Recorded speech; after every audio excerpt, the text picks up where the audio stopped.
Again, thank you, everybody. And I'm going to, the way the panels works, and maybe everybody's been to a panel already today, but the general structure is we are going to ask each of our panelists, each of our three panelists in turn, to just spend a few minutes telling us a little bit about their story, about their journey to their current career path, and any general advice that they want to give. Advice that they didn't get on their own path that they would like to pass on. And then after a few minutes from every panelist, we will open things up for questions. And the preference is that people turn their cameras on to ask questions, since this is also supposed to be a kind of networking event, but also if you want to put questions in the chat. So if you have a question and you're afraid you're going to forget it, please feel free to put it in the chat. And then we'll kind of poke you to remind you to ask it once our panelists have talked. So we have three panelists today. They're going to introduce themselves. I'm just going to say their names in alphabetical order and then ask them to talk in alphabetical order too. So first we have Carolyn Bain, and Will Howell and Nancy Ostrove. So Caroline, if you wouldn't mind getting us started. I'd be delighted. Thanks so much for pulling this together. I just think it's remarkable to get to talk to people this early. They're probably already out using their degrees, but I'll just start off by saying I have 3 degrees in theater. So why am I in a marketing communications program, right? Well, it goes hand in hand. That's what I will tell you. So I have a BFA, an MFA, and a PhD in theater and performance studies. The PhD is from the University of Maryland. The BFA and the MFA are from Southern Methodist University in Dallas. I will say that I have had several chapters in my career. And the first one was straight out of SMU, working in academia. So I grew in that role. I was thrilled to get a job out of, an MFA program and go straight into a University of Alabama, Birmingham. And I was there 8 years, long enough to get tenure as an associate professor, and was head of the theater program there. But I also earned a sabbatical. So that is one beautiful thing. I don't even know if they still do it in the academy. It's just become so expensive, but it was a true eye-opening experience for me, which I hope to circle around and sort of say to you, think of a sabbatical, but as a work channel early in your studies. Because what the sabbatical did for me was allow me to get into the professional workplace outside of the academy. So I did part of that sabbatical at a Reunion Stage in Washington, D.C., and part of it in a full service production company doing film and video and audio and big stagings of corporate events. And so that why in the road very early on really showed me, wow, there's a way to use all of this academic experience, sort of translate it in another way to something that can be communicated as practical skill sets, not just, an academic, and be respected in a corporate environment, which does pay better, just does pay better. But it's certainly a different way of life. So leaping then into, I worked for the full service production company in Dallas for 4 years, sort of got my bearings on staging big events and corporate communications, just dive right in, working in executive worlds, learning technology as fast as I could, was out selling digital world. Now it sounds like, oh, I'm a digital native. Well, we were selling it, it was an original thing in the 80s. And so growing up really as a business professional, then sort of in this other chapter, I was thrown in working with high-tech companies and who were driving this digital world. But those applications and that knowledge really had legs in marketing communications. So when we moved to Washington, D.C., I had already started my own company, Bain, Pugh and Associates. And so I have had that been company, since 1985. Yes. So focused on delivering high aesthetic value, high content value, but in corporate communications. So what I did was bring all of my understanding of directing and the value of the dollar and the timeline, and let's get it done, and let's be really clear, and let's be really efficient, and also let's be aware of our physical surroundings, because I think that's what the theater training really does for you, is give you a sense of urgency, camaraderie, ensemble, valuing what everybody else brings to it, knowing that there has to be a concept that makes sense, not just to you, lovely concept, ooh, but doesn't communicate to executives or to their missions. So for Bain Pugh, I've worked in Fortune 500 companies, mostly DoD contractors who were serving the US military. I've worked with Army, Navy, and Marines for over 20 years, supplying them primarily in the area of transitioning out of the military. So trying to make that attractive. It's all sales.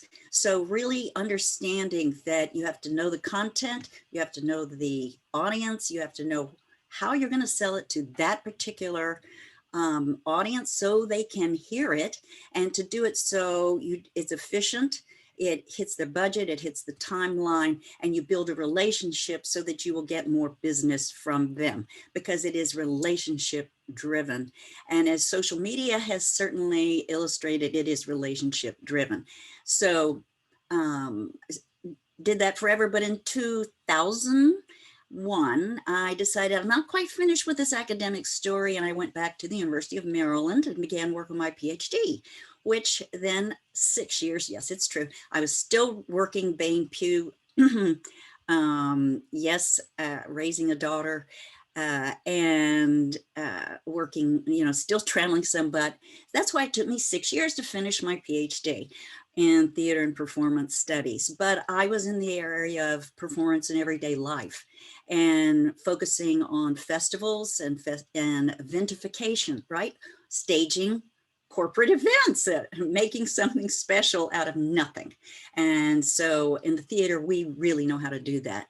And that's what was translating, or all those very applicable skills. So finished 2007, and I have continued to work in Bain Pugh, because of course there were so many recessions and economic downturns in 7, 8, 9. So I was fortunate to have my own business where I could still make sense of my PhD, because there were no academic jobs. Forget it. So what I would say as advice is, wherever you are in your academic journey, get in the workplace, get in the corporate world, get in the museums, get in the wherever, do your own journey of internship, because knowing their language and building those relationships internally while you have the umbrella of the University of Maryland over you to get you in the door. Don't think it's going to be a cover letter that gets you in the door or a job. That's the hardest thing you could possibly do. But to get involved and get placements in the workplace, in some kind of internship, whatever that is, wherever you want to go. Thank you for your time. Thank you, Carolyn. And I'll just remind people, if you have questions for any, we're going to hold all the questions until all three alums have introduced themselves. But if you have a question and you are afraid you're going to forget, feel free to put it in the chat. So I'm going to ask Will to go ahead and introduce himself, tell us about his career journey. Yeah, thanks, Linda, and thanks, Carolyn. I also, well, I'll go all the way back. So I also came from theater roots. I say my PhD is in communication from the University of Maryland, and I went BA to PhD. So I earned my master's and PhD over the course of 6.5 years. Okay, so I started in theater. Started my undergrad years at McAllister College, if any Minnesotans out there. When in 2004, which those of you around might remember, was a rather contentious election year, and I did not want George W. Bush to be the president again, and so I worked very hard. And based on my work in that campaign cycle, I sort of got pulled away from theater and towards politics. Living in Minnesota, in 2005 was a mayoral year in St. Paul, Minnesota, and so I worked to elect the man who would then be mayor of St. Paul for the next 12 years, Chris Coleman. Based on that, got dragged deeper and deeper into politics, and so I had a career prior to grad school that was in political campaign organizing, and then after a brief break, right before I started at Maryland, I sort of moved from doing more explicitly political campaign work to doing civic work. I was organizer and co-executive director for a couple different nonprofits in the St. Paul area. And then in 2013, and throughout, I'd always sort of known that I wanted to try to get a PhD. And oh, we got Carleton. All right, it's exciting. Yeah. Those of you who don't know, Carleton is the other elite liberal arts college just down the road from McAllister, and St. Olaf. I guess we'll give St. Olaf some credit on the other end of town too. So anyway, so I had known that was something that I wanted to do, and you know, it was at a point where I didn't really necessarily wants to stick in politics at that moment, and didn't really, you know, I was ready. My wife and I were ready for sort of a change of scenery, and seemed like a good opportunity. And I really wanted, what I really wanted from my career at that point was to be able to work in politics and do some teaching on the side. And increasingly, as you all know, academia is moving towards this adjuncting model. They're axing tenure slots and increasingly going more and more to hiring people that are working. And so I was kind of like, well, I could earn a master's degree, which I would have to pay for. And I didn't have the savings to pay for it and didn't really want to do that. And I really wanted the time and space to think deeply about something. And so I went for the PhD. During my time in Maryland, so I was in Maryland from August, I guess, 2013 through, I defended my dissertation in December of 2019. And I left the employ of the university in January of 2020. So I mostly taught public speaking and argumentation, and specifically public policy argumentation in the communication department before going as I was a writing fellow for a number of years. And so I worked with Linda and was the writing center graduate assistant for my last 2 years, 2.5 years. Is that right? 3 years? 3 years, maybe. 3 years. Yeah, I think 3 years. Yeah. 2.5 years. 2.5 years. Yeah. Anyway. And then after, so in January of 2020, I began temping, sort of doing speech writing in DC area. And I was one assignment in when COVID hit. And needless to say, there's not a lot of need for people to write speeches or deliver speeches after that. So from March through, I guess, October, I was unemployed. Mostly I did some freelance stuff. And I should add that throughout my time at Maryland, I did a lot of political freelancing. I either was a campaign consultant for friends or friends of friends or people that just got referred to me. I did a lot of copywriting as well for several ad firms in DC, doing political mailers and political radio ads and website content. Yeah, so a few things between March and October. And then in October, I filled in as a communications director for a friend of mine who is retiring from the Oregon State House of Representatives. Helped her essentially to close up her office and do some sort of final remarks and stuff like that. And then since January, I have been the communications director for one of Portland's city commissioners, Carmen Rubio. And that's where I am now. And that's where I will be for the foreseeable future. So I think that maybe things that are worth noting or like observations I might make is I'm in a slightly different situation because I'd come from doing political work, did academia, and I'm back doing political work. And I don't think I could have ever made the transition back to where I am now if I hadn't done what I did previously. Step one, if I hadn't continued to do a lot of of political writing and political work while I was organizing work while I was at Maryland, and 3 if I didn't retain the relationships that I did. And I grew up in Oregon, so I'm from Oregon, and so the person that I'm working for now was someone I had known a decade ago, and she went her ways and is now one of the 5 Portland commissioners. And so those relationships are huge. And I take some of what Carolyn said about like trying to do internships and stuff like that. It's a bit tricky because I in full disclosure, my time in Maryland, one of the things that I organized and worked extensively very hard for was to get collective bargaining rights for graduate employees at the University of Maryland, because I think that y'all are not treated well, and I think that you're overworked and underpaid. And one of the problems with that is that because you are overworked and expected to do far more than you are given the time and space for, is that it like cuts into time that you might otherwise be doing other stuff, Like I have a toddler, and I basically, as soon as she came into the world, I had to stop doing consulting work largely because between trying to write a dissertation and I will say big ups to Linda, tremendous boss, very, very prudent, very wonderful. And she did not ask too much of me, but between the work of being a PhD student, which is not insignificant. And even if you have a boss who is holding you to your 20 hours and not expecting you to do 30, you're expecting you to do 40 without actually being, it makes it really hard to do a lot of that extra stuff that would allow you to maybe more easily get a non-academic job.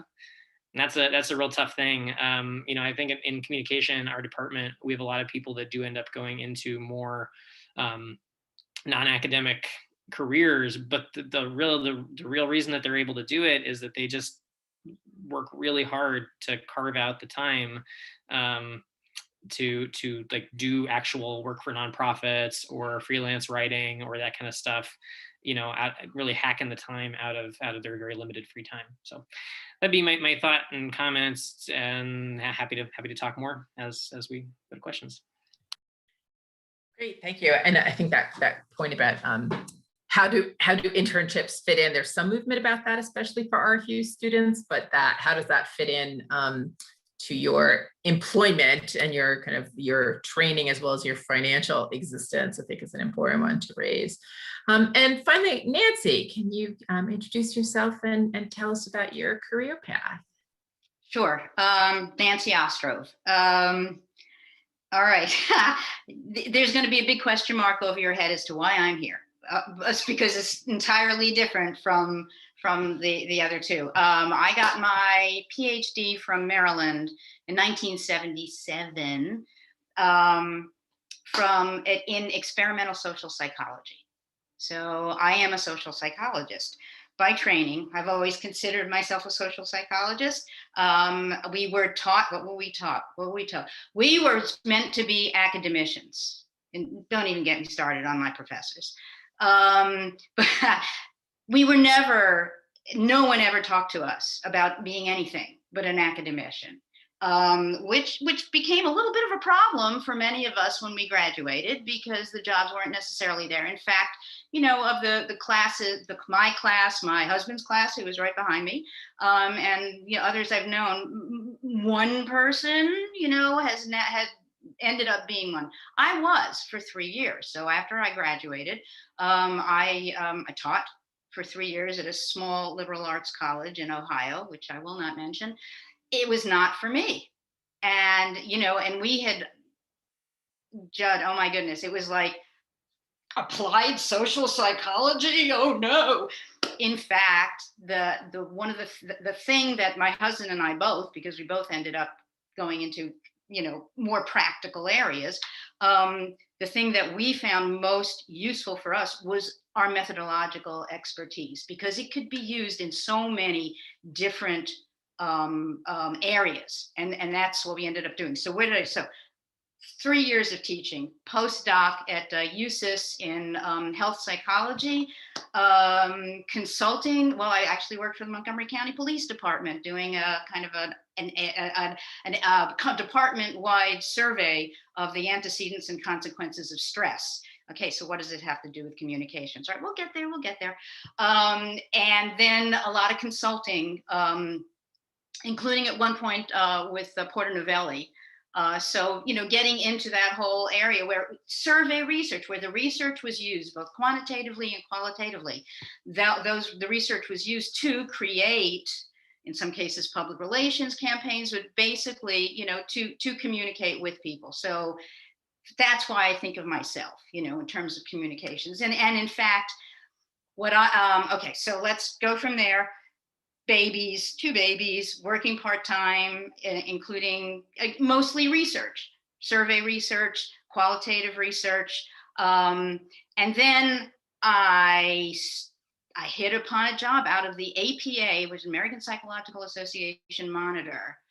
There was a job at FDA, and it was right for me to be going back to work. And my husband went part-time and started taking care of the kids and doing that primarily, and I went full-time.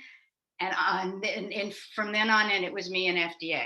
So I worked for the Food and Drug Administration from 1989 until 2011, well, with a year and a half that I considered kind of a sabbatical, where I worked for a pharmaceutical company, and then said, oh, this is so boring, I need to go back, and until 2011. And since then, I've been doing some consulting, looking after grandchildren, stuff. But the consulting I'm doing right now is actually, I've worked with a couple of academics to develop videos for women who in the African American and the Latino communities who are at risk for for inherited breast and ovarian cancer, and to get them to consider genetic counseling, essentially, and genetic testing. So that's been kind of what I've been doing. Some of the stuff I've been doing for consulting. I've also been consulting on some tobacco-related issues as well. So, but when I was at FDA, what did I do? It was all communications-related work. It was research, compliance, believe it or not, and policy development around FDA communicating about the products that it regulates. And as you all may know or may not know, FDA regulates over 20 cents on every consumer dollar that is spent between medical products and drugs, devices, well, now tobacco, also foods, cosmetics, blah, blah, blah, blah, blah, and on and on. I was in the group that regulated prescription drug advertising. I was very key. Was a very key player in the whole, don't hate me for this, allowing prescription drugs to be advertised to consumers. I double-edged sword, testified, in a hearing in Congress about that. Let's not get into it. Also improving prescription drug labeling for both healthcare providers and consumers. All research-based, was basically put in charge of establishing a risk communication advisory committee for FDA, because my first 13 years were with the Center for Drug Evaluation and Research, and my last 8 years were as the head of a staff that was basically trying to improve risk communication at FDA. So trying to improve how FDA did it and trying to make it more evidence-based, essentially. And that is where I think, for me,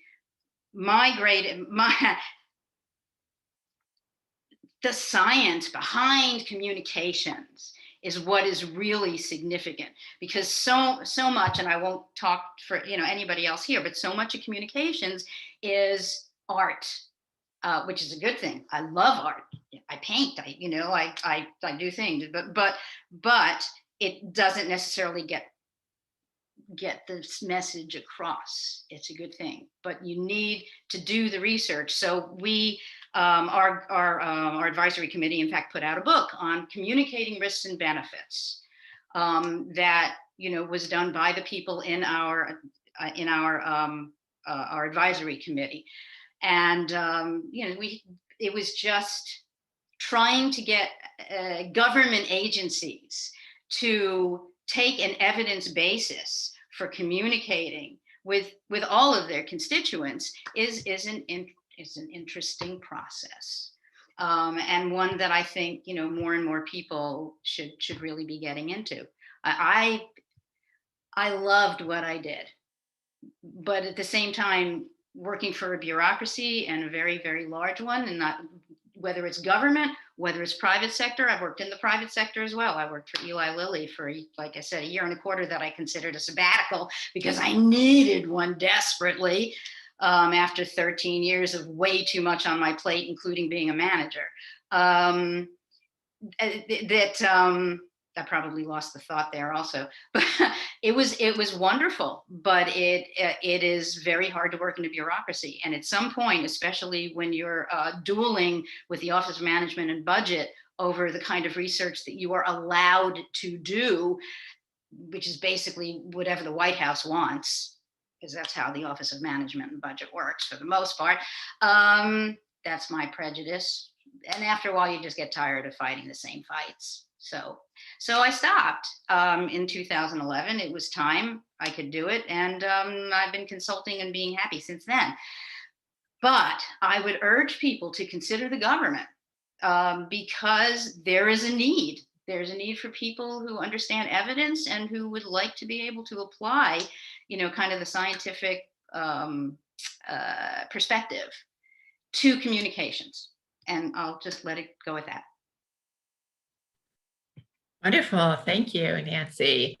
So we'll open it up for questions. We have nearly half an hour for questions, so plenty of time. And feel free to ask questions either of an individual panelist or kind of broader questions that you hope all will address. The preference is for people to turn on their mics and actually ask a question, since the idea here is a little bit of networking as well. But we'll take questions however people are willing to offer them too. Linda, would you encourage people to show their video too? Yes. Did I say mics? I meant video. Did I say mics? I meant to turn on their video. Thank you. Sorry. Yes, please. That's the preference would be for you to turn on your camera and ask the question, but we'll take them other ways as well. I have a question. Great. So I didn't do my hair this morning, so I look a little bit scruffy, but I guess my question is mostly targeted toward Nancy, but the other two feel free to answer as well. But I'm a little bit of a wild card. I'm a biology major as well, so my background's in the sciences. And the main thing they do in our department is push us towards working in academia and working in a lab. And it's not really something I'm interested in at all. So I was wondering how I can kind of market my skills that I get from working in the sciences and kind of the more soft skills that are not very technical skills to kind of get away from working in the lab and in the sciences towards something more, I don't know, something more interpersonal, something like consulting. So yeah, I was wondering if you can give me some advice on how to kind of move in that direction and how to present myself in a way that I can move in that direction. Well, I congratulate you, because it's hard to do that when you get kind of stuck into like it's kind of an introverted scientific perspective to get out of that. For me, it really, what I didn't talk about was networking. Okay, and I probably should have, since I was asked to do that. And sometimes it's not, I'm not a big networker myself, but what I have found is you find and I hope the other two are better than me at this, you find the people who are doing the work that you're interested in and approach them. And for instance, academia didn't work for me. So we knew someone, my husband knew someone. I approached him about, and we were interested in coming back from Ohio to Maryland. And I approached him, and it turns out that they had postdocs at USIS, and he was at USIS. So that got me into a postdoc. After that, I just kind of, looked around. I mean, it took me a while to get consulting. It was so different. I mean, in the 80s, I'm not really sure what it's like now, to be perfectly honest. But I sometimes you just have to cast a wide net, and hope that you'll be able to get some nuggets, and that that is kind of what I did. I mean, I applied for jobs as well, and I talked to people. And I think that it takes a lot of courage to do that. I mean, I'm sure you have it because you're already thinking in that direction, but it takes a lot of persistence, and a lot of being, having thick skin about being turned down about stuff. But use the people you know and ask them, who they might know. Right. And I'm not sure. I mean, I've been I feel like I've been led a charmed life, essentially, and other people will look at me and they'll say, oh, now don't be silly. Look at all the work you put into it. Well, yeah, but you need to be in the right place at the right time, knowing the right people. And that knowing the right people is what takes a lot of effort. Right. So That makes sense. Yeah. Thank you. I would just like to weigh in about the current moment of trying to seek jobs, which is that it is garbage. It's real bad out there. And I applied for so many jobs between March and October. I applied for probably over 100 jobs.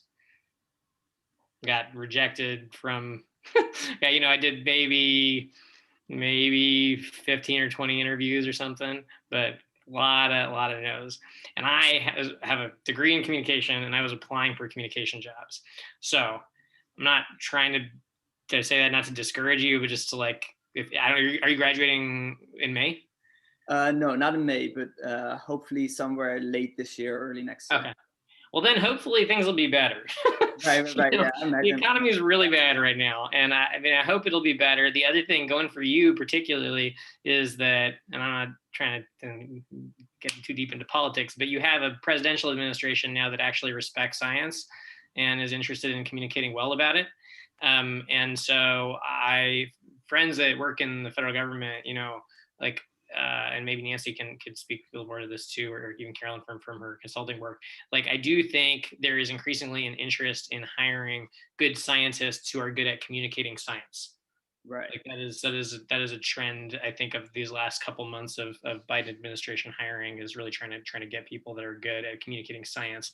So to the degree that you can sort of work that muscle and maybe do some, Linda and I would have folks come through the writing center that, would try to place op-eds about their area of expertise as a way to sort of get a little more street cred, people that were trying to blog about it.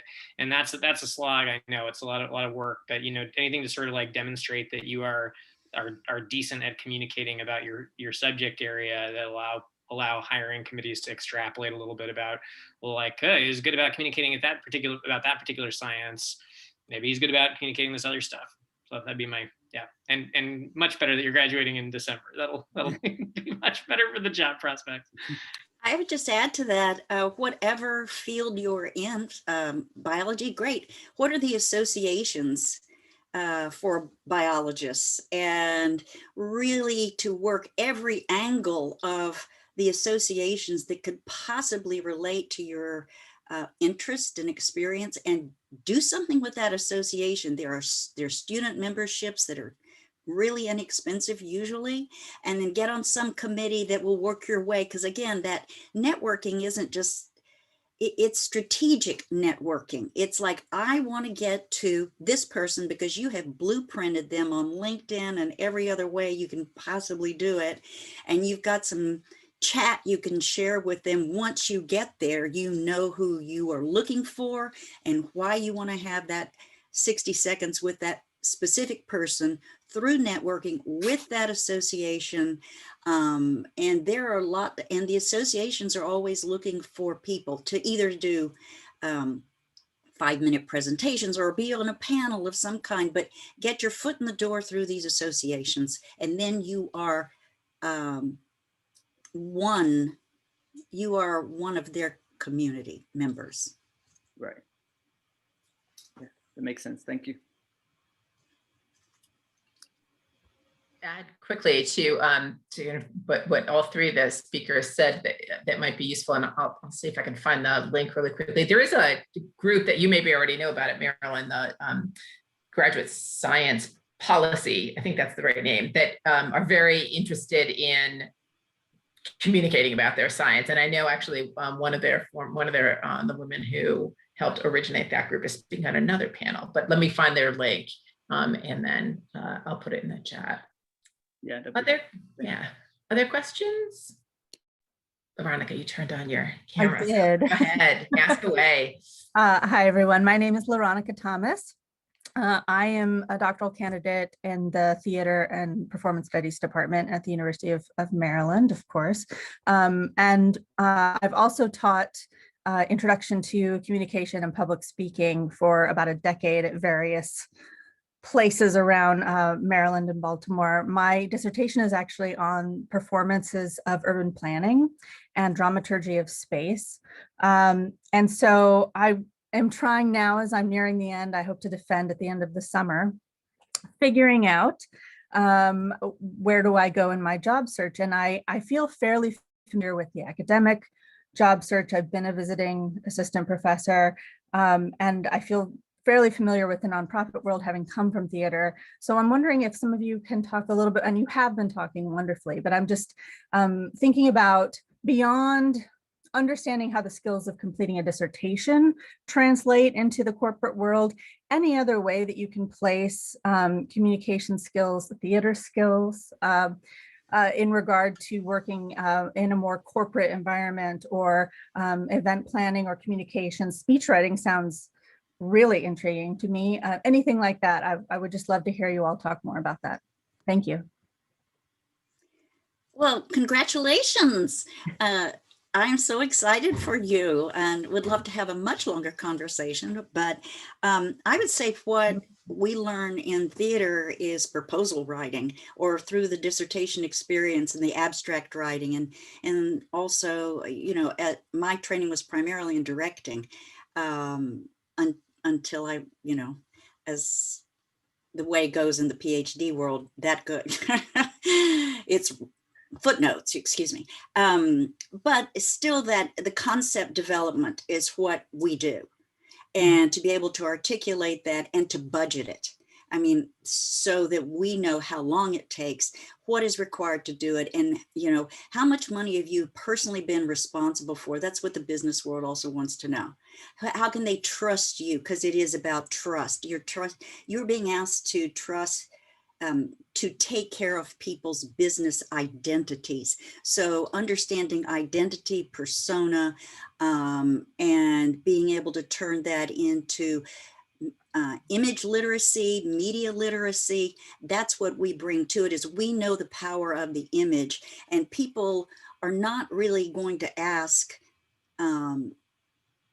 us to do the science work. Now, we may have to transform their science work into something that is meaningful to a broader audience, or that has a feeling or a human component. I've spent almost my career doing that for technology applications that really, where's the humanity in here?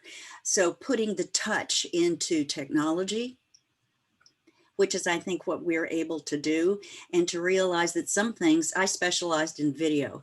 So to realize that what our skill set is, once you add in the technology and the video skill sets, you know, we understand the aesthetic appeal of an image and how to construct that. But I think the proposal writing, concept development, and then also the ability to budget it and sell it and deliver it on time.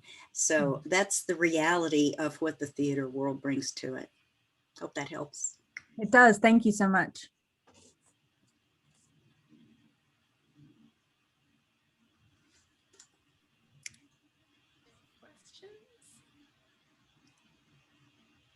I was going to pull up one of my cover letters from the last year to like drop in the sentence that I would go to talk about my PhD time, but I'll still find it. But so I can actually be a decent conversationalist, I'll drop it in there. But, you know, I said something to the effect of like, you know, my PhD showed that I had independent work ethic, the ability to, you know, complete a project on a timeline with very little oversight. There's the ability to be self-directive, ability to consume, crunch, and process, and restate large quantities of data. In my case, it's a lot of textual stuff. It's less quantitative materials. So like those are very, you talk about like how you talk about the PhD work to people, that's how I did it. But I also applied for a bunch of jobs and didn't get them for a long while. So you can take that with a grain of salt, for what you will. I do think it is, it is a tough sell. This is like, you've been doing a very different type of work for the last several years, and a lot of, particularly, for our generation, like between the 2008 recession and then now this with COVID, there's like you're often applying for jobs with people who have a mentality that you have to have a certain number of years, like sort of leading into a job, but you like literally couldn't possibly, because of grad school being as long as it is and because of the economy being as tough as it's been. So to the extent that you can like really and I this is perhaps shady advice, but to the extent that you can like amplify like perhaps things about your job that are maybe like not the core of your job, or to state things about your job which are just tangentially related, and no one is going to audit what you say in a cover letter. They're just not. I have a friend who got a job straight up lying in his cover letter. He's qualified for the job. He's very good at it. But so I would just like, I would instead of saying that, I would say just amplify maybe dimensions of what you've done for work that are since you've taught public speaking, that's pretty huge. That's significant, and there's a lot of people that are looking for that skill set, that you A, know how to public speak, and B, that you can teach other people how to do it and how to communicate well. So that'd be my two thoughts. Thank you. I appreciate that. That's helpful to hear.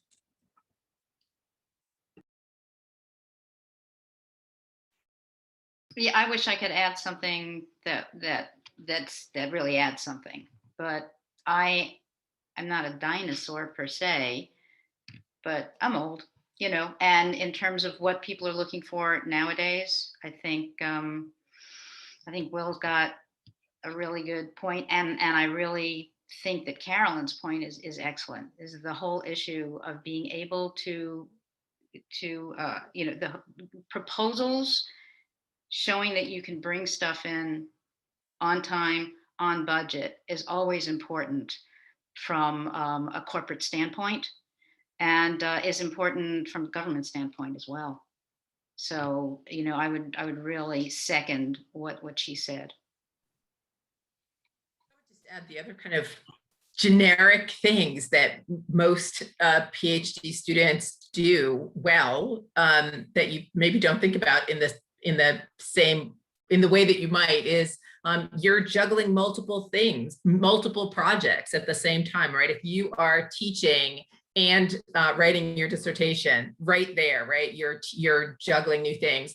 Anytime you've come up with anything new in a course, you've been innovative, right? You've tried new methods, you've created new things, or revised things, you've been innovative, etc. So I think a lot of this is about, we get very really limited by the tunnel vision of the way academics talk about what they're doing, and that it all seems like we're just doing what everybody else does. But translated, I think one of the things that Nancy's saying, like translated to what other places do, it makes you have all sorts of skills that we just don't call the same thing in academia, I think.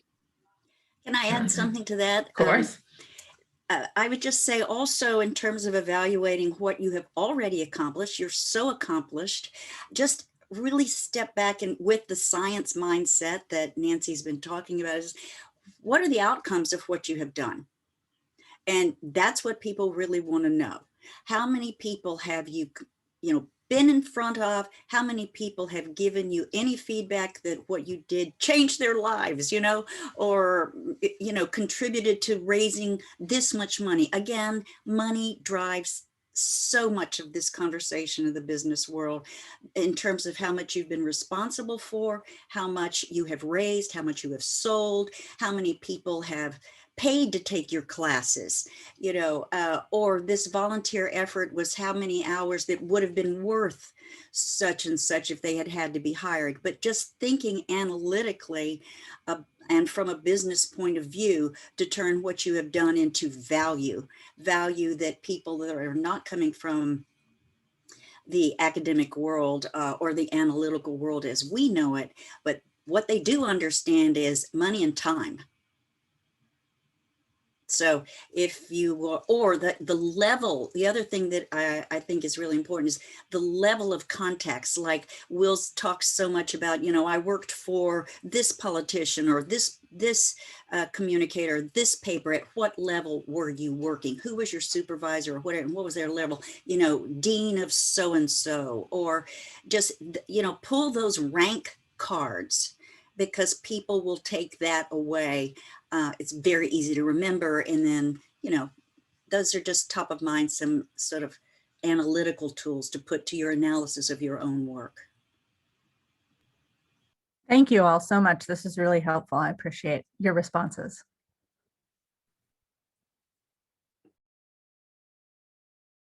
Jared, your question? Go ahead. Hi, yes, thank you everyone for all the insight you've given so far. I am also a PhD candidate in theater and performance studies. There's three of us here. We sort of travel together in a flock and find out the other theater people.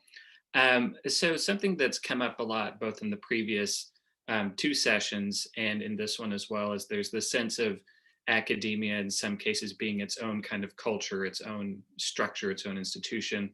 It has certain rhythms. We know when the jobs are going to be posted. We know when finals time is. We have a set sort of space that we belong to. And then there's this sense of the non-academic world being something else. And I appreciated what Susan did at the beginning to say we need to kind of nuance that a little bit more and not think of it as just one or the other. But having said that, you know, I hear a lot in panels about varying relationships to academia and reasons for leaving it and going somewhere else. And I'm curious about the sort of cultural and lifestyle components of that, and what it means to try to choose something else, a different way of living and a different way of working, a different sort of place to be a part of. And in particular, I think for Carolyn, going back and forth sort of several times what that's like. So I'm interested from all of you, what are points that were facets that were exciting or relieving or really good about exiting academia to somewhere else, to another job? And then what were maybe points where you kind of bumped a little bit or missed something about being part of an academic institution? Okay, well, I'll jump in and I will say that the time in academia, which was with a state university, was about learning politics, was about learning internal politics. And that has served me well, even working, you know, as a supplier to major corporations, is to understand what their backstory is. So I knew, because of my experience in academia, what was going on in order for me to get that contract. So I could anticipate what I would have to do and help these people that I was presenting to, really thinking strategically about what maneuvers they were going to have to do to get through their internal politics in order to get them funding, basically, to do these projects and to manage these projects. And so I think that, again, being in an academic environment is so political. I don't care whether you're a PhD student or you're a faculty member, it is politics, and getting tenure is politics. It's killer work, but you still better know who's on first. And I think one of the motivating factors of my leaving was, you know, I really was very ambitious and excited, and I loved my field and all that. And literally I was waiting. This is sick, isn't it? I'm waiting for people to die until I can actually get into the functions that I wanted to do. And so I go, wow, this is it. I'm going to wait this way. So that I sought out these other avenues and gave up the security of having a job. So the rest of my career has been constant hustle, you know, and so there is no there unless you sell it and you make it and you deliver it. So it's a real, there's no backup for you when you're in business for yourself. You're only growing your own business. But I think the way you think as an academic really helps you understand that your client really is like your professor or is like the head of your department, and you have to defend their careers and their identity in order to do what you want to do. So it's the strategic thinking that you learn in the academic environment, which is interpersonal relationships, that it is quite helpful. So I wish there were more jobs in academia, but they're not, and I don't think it's getting any better. So you just have to open the door and say, I have this fabulous skill set. And I also say getting the PhD, yet as a third chapter, really kept me getting in the door at the top executive levels of corporations. So even though I was an older woman, because I had a PhD that was recent, I could still get in the door there. You know, there was an added level of respect. Now that may be a gendered story, but it certainly helped me in that way. And I felt that my work was much more informed about what I was really doing, that I'd always been doing, but was really grounded in analytical basis now. You also have to look at the distinctions in academia. I was trained as a researcher. I was not trained as a teacher. And yet I went to a small college where I had 4 classes a semester to teach and no support for research. I mean, when I first came in, they said, oh yeah, there'd be support. Yeah, there was no support. And if I had been more ambitious, perhaps I would have been able to do more in the way of grant writing, you know, looking for grants through NIH, for instance, but I was too busy with trying to make sure that I was teaching well. And for me, well, but Carolyn's right. Politics, it's incredible. It's an incredible place. And you know, small colleges, in small colleges, then it's all the departments. So because we only had 2.5 people in psychology, and we were teaching everything. In bigger places, it's different because, you know, it's more of a microcosm within the bigger thing. So you have your own little department of social psychology or cognitive or theater or whatever. Whereas, okay, so, but in any case, interpersonal relationships, politics is incredible in academia. And I, frankly, did not have the patience for it. So for me, that plus the fact that the whole art department left one year and they were our friends. So this is the kind of stuff that gets relevant. Our friends were the art department. They left. And then all of a sudden we were on our own, and my husband couldn't find a job outside Cleveland because he was a young whippersnapper to all those people. He had long hair. And we said, this is ridiculous. We don't belong in Painesville, Ohio, where if any of you are science fiction fans, that's where Harlan Ellison grew up. And he hated it too. But so it's a microcosm of everything, but you never get away from the politics, and you never get away from the interpersonal relationships. And I was on tenure track, and I would have gotten tenure. But for me, it was not worth it. It was like, no, I don't belong here. And then it was a matter of, okay, well, then do I stay in academia? I think I've had enough. No, I think I'm going to look for something else. So check, you know, you have to figure out what works for you as well. And so what I lost in academia was that, yes, it would have been solid. I would have been able to stay there. It would have been livable, except for the frostbite and stuff. And I hated it. So no, that was not going to work. So let's try something different. And that worked out for me, trying something different. it would not have worked out for other people. The other thing, though, that I think is fascinating about academia, which I experienced dealing with many academics while I was at FDA, is your choices do get very much constrained by tenure, by needing to get tenure. And for instance, instead of being able to work on applied things and think more broadly, you end up kind of being put into a box where you have to look at okay, I can't look at the applied aspects.